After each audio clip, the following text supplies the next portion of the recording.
السلام عليكم ورحمة الله وبركاته. اللهم اجعل هادينا مهتدين. إلهو نغدق كوها ننصم dadkana hanuuniya dhammaan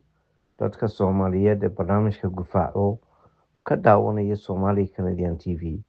kana dhageysanaya Radio Borame CKMS 102.7 FM. maanta oo maalin Khamiis ah bisha Abriil 23 2026 waxa aad dhammaan baryahan social mediaha lagu faafiyey qoraal ku saabsan xuduudaha geeska Afrika, iyada oo qayb ka mid ah kilinka shanaad ee Soomaaliya la raacinayo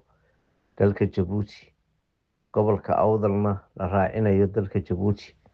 qayb ka mid ah dhulka Soomaalidu degto oo Etoobiyana Soomaaliya lagu darayo, Anfartana lagu darayo Etoobiya oo Jabuuti laga goynayo. ayaa waxaanu khadka taleefanka anagoo ku wareysanayna Professor Muxyidiin Cali Yuusuf oo ku sugan Kenya, ayaa rabaa dadka inaan bal ka wareysano xaaladda iyo aragtida sida ay suurtagal ku tahay iyo xaqiiqda dhabta ah. waxaan leeyahay Professor Muxyidiin Cali Yuusuf, kusoo dhawow barnaamijka Gufaaca Radio Borame Somali Canadian TV. السلام عليكم ورحمة الله وبركاته. حامدو أذيك إيو بعد برنامج كنا التلفزيون كنا راديو بورما كندا وأنا سلامية دمان أمد الصومالية با واو هدي أرنت جيبوتي كذا هذه شركة مدحونا جمهورية الصومالية مدحونا جيبوتي رجال إثيوبيا أكويشان اللي جهل هاي يصير لها دول با عفرت كذا بالسينيا إثيوبيا si Ethiopia ay bad u hesho qaybo ka mid ah dhulka hadda Soomaalida Ethiopia sida Borame waxaan leeyahay city iyo meesha la yiraahdo muxuu ahaa tiris dhaba iyo dhulka noocaasna waxaa la iyo qayb ka mid ah Soomaaliya oo gobolka Awdal ah waxaa lagu sameeyaa Jamhuuriyadda Djibouti. dhulkii Soomaaliyeed ee Ethiopia gumaysaneysana waxaa la siinayaa Jamhuuriyadda Soomaaliya lagu darayaa. arrintaas aniga iyo waxa uu arkaa inay tahay arrin been ah oo khiyaamo ah sidaan u arka way aniga sababtoo ah Ethiopia 1548 bay dawladda inay badda sida qabsato oo soo waday 1800 qarniga 19aad bay laba jeer ku daday inay qabsato marna masaarida diiday marna Ingiriiska diiday markale waxay qabsato 1880kii markaasna Faransiis Ingiriiska diiday sababtoo ah heshiiskii Djibouti dekada lagu dhisay meesha la yiraahdo muxuu ahaa dekada lagu dhisay meesha la yiraahdo Djibouti loo dhisay Ethiopia ayaa heshiisku wuxuu ahaa Ingiriiska iyo Faransiiska inaan dekad kale ama xeeb kale la sameeynin dekad kale la sameeynin maadaama iyada taas tareen la saarayo oo marka taas aad sabtay mar kale waxay keeneen barnaamij la yiraahdo Ethiopian Zaylac Corridor way dhahaan waxaan rabnaa inaan dhulkan qabsano anagana dhulkii Soomaalida ee Hawdan Reserve Area aan celino markii dambe iyaga laftooda ka noqday sababtoo ah shidaalkii ku jira marka loo sheegay iyo kheyraad ku jira maanta adduunku waa iska wada dhaqaalada raadinaya bay ka noqdeen. weligeedba waxay ku jireen inay ka Soomaalida inay qabsadaan oo ku taamaan waqtigii dowladdii 64 waa kuwii soo wareeray waa tili jabiyey waagi dambe iyagoo weli fakaraya waa tii dowladdii maartay inay raacigaal bilowday inay la heshiiso oo Ethiopia khasarta gashay ka bacdi militariga waddanka qabsaday markii xooga dalka waddanka qabsadeen ciidan baa dhisay dowlad baa dhisay waa tii Ethiopia ay afteeda ay burburtay waxay taas burburay weligeed Ethiopia marka dhul Soomaaliyeed dad Soomaaliyeed iyo bad Soomaaliyeed bay raadinaysay haddii hadda maanta ay yiraahdo xataa qaata afarta dhulkooda waxay oranaysaa dhulkan hadda kelinka shanaad ah waxa laga yaabaa inay ku dhigto ay diido inay bixiso ama inay tiraahdo hawd aan sir kaliya qaato oo inta kale anaga iska leh marka dad American ma waa dad khiyaano badan weeye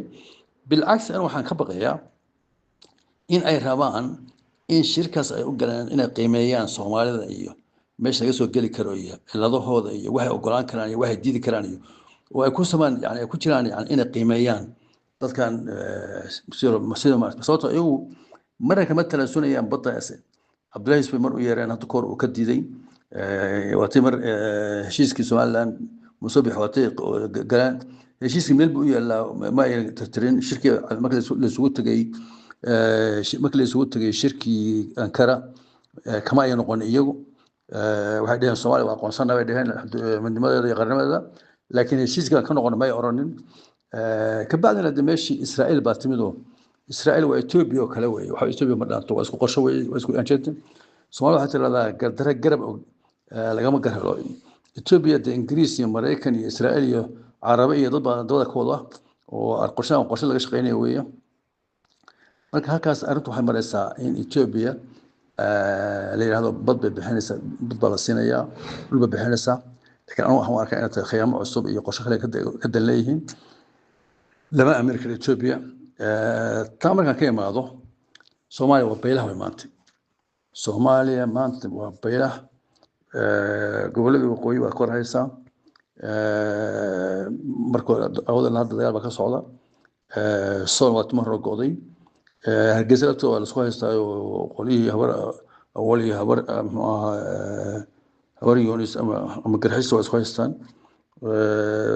sanaag u jeedaa nimankii sanaag joogay marka hore Puntland baan haddana waqooyi bari baan ku biirnaa qaarkood leeyihiin Puntland lafteedu ma degan oo abaar xuman oo ka dhacay maamul xuman iyo booqan oo ka jira galmudug waa u jeedaa hadda waxay u badan tahay in iyadana kursi la isku qabsado doorashada meeshii la oran jiray Hirshabelle waa tii kala go'day Hirshabelle waa u jeedaa waa burburtay waxay noqotay qolay Hiiraan oo ku go'an oo go'ay Hiiraan state Hirshabelle hadda wakaas nin baa iska fadhiyo maamulka ma socdo xarunka ma socdo meesha xamar ahayd hadda waxa qarka u saaran tahay in dagaasku ka dhaco maadaama mucaaradka ay leeyihiin 15 May baanu maartay sugaynaa koonfur galbeed waad ogtahay ciidamadii dowladda galay oo haddana wali lagu meeshin ciidamadii madaxweynaha hore banaanka tagayeen kuwa kale hadda iyaguna is aruursanaya Jubbaland waxay sugaysaa in dagaal lagu qaado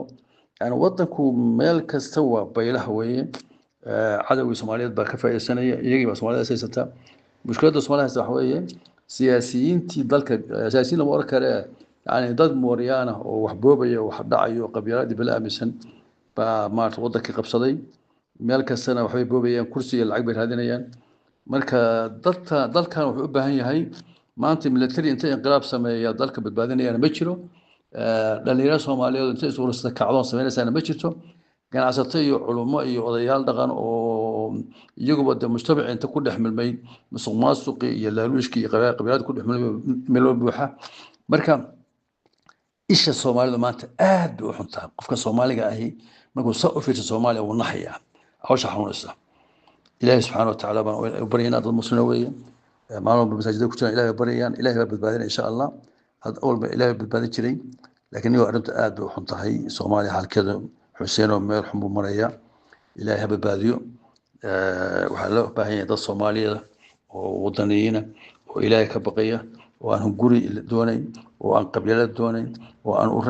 ururka u shaqeynayn oo aan wadamo kale u shaqeynayn oo u istaaga dalkan ay badbaadiyaan kacdoon hogaamiye baa loo baahan yahay dalkan badbaadiyo dalkan si kale kuma badbaadi karo Ilaahay subhanahu wa ta'ala badbaadiyo Ilaahay subhanahu wa ta'ala ummadda Soomaaliyeed adoo ka qabto وقاف أنا الله أكبر إن شاء الله السلام عليكم ورحمة الله وبركاته